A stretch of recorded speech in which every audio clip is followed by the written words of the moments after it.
Olá, Pai do Senhor. Vamos continuar nossa leitura bíblica do livro de Hebreus, capítulo 9, o novo santuário. A primeira aliança tinha leis sobre adoração e tinha também um santuário construído por seres humanos, onde se adorou a Deus. Foi armada uma tenda dividida em duas partes. Na parte da frente, chamada Lugar Santo, que ficavam o candelabro e a mesa com os pães oferecidos a Deus.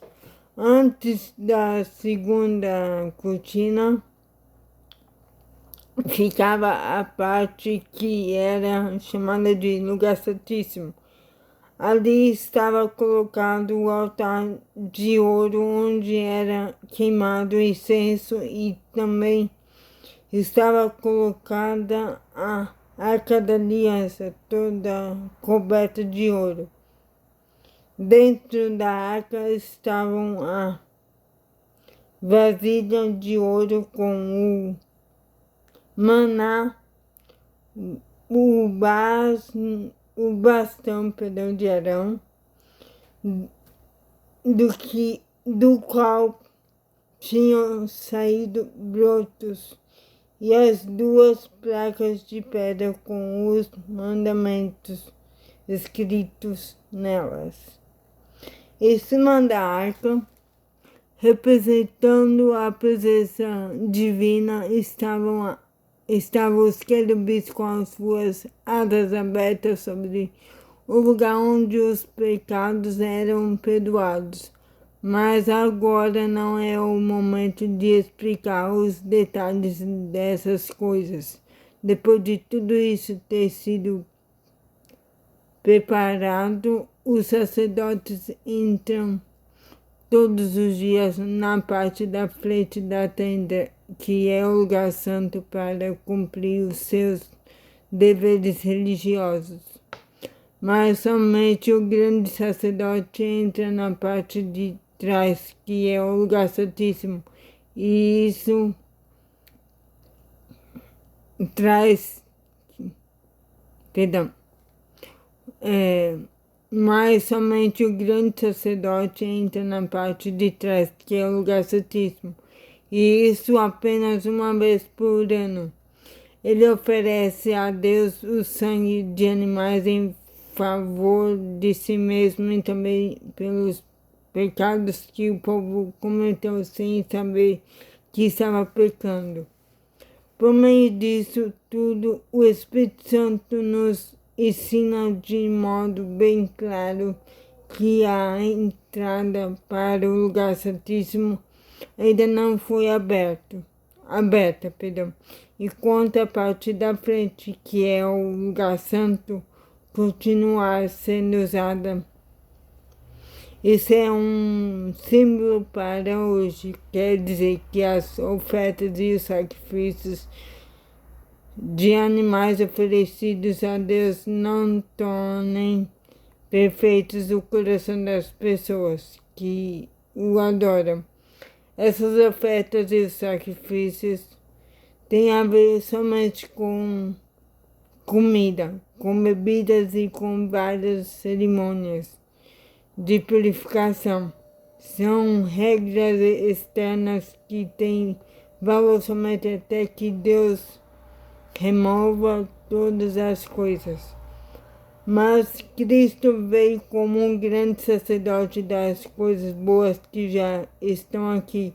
A tenda que ele serve é melhor e mais perfeita e não foi construída por seres humanos, isto é, não é deste mundo.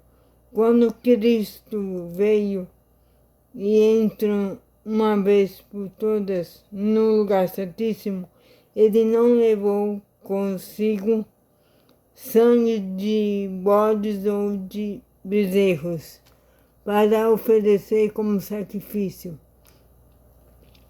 Pelo contrário, ele ofereceu seu próprio sangue e conseguiu para nós a salvação eterna. O sangue de bodes e de touros e as cinzas da bezerra queimada são espalhadas sobre as pessoas impuras e elas ficam impurificadas. E elas ficam purificadas, por fora. Se isso é assim, imaginem então quanto maior ainda é o poder do sangue de Cristo, por meio do Espírito Eterno que se ofereceu a si mesmo a Deus como sacrifício sem defeito. E o seu sangue nos purifica por dentro, tirando as nossas culpas, assim podemos servir ao Deus vivo, pois já não praticamos cerimônias que não valem nada. A morte de Cristo e a nova aliança. Portanto, é Cristo quem consegue fazer uma nova aliança para que os que foram chamados por Deus possam receber as bênçãos eternas e o próprio Deus prometeu. Isso pode ser feito porque houve uma morte que livrou as pessoas dos pecados que praticaram enquanto a primeira aliança estava em vigor. Onde há um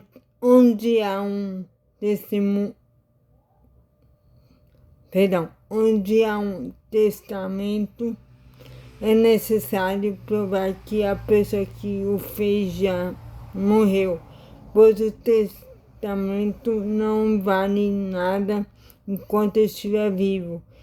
Quem o fez só depois da morte dessa pessoa é que o testamento tem valor.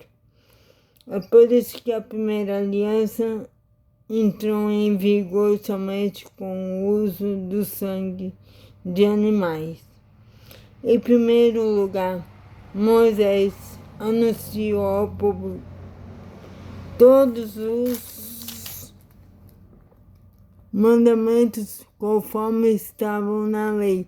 Depois pegou o sangue dos bezerros e dos bodes, misturou com a água e borrifou o livro da lei e todo o povo, usando lã tingida de vermelho e hisopo.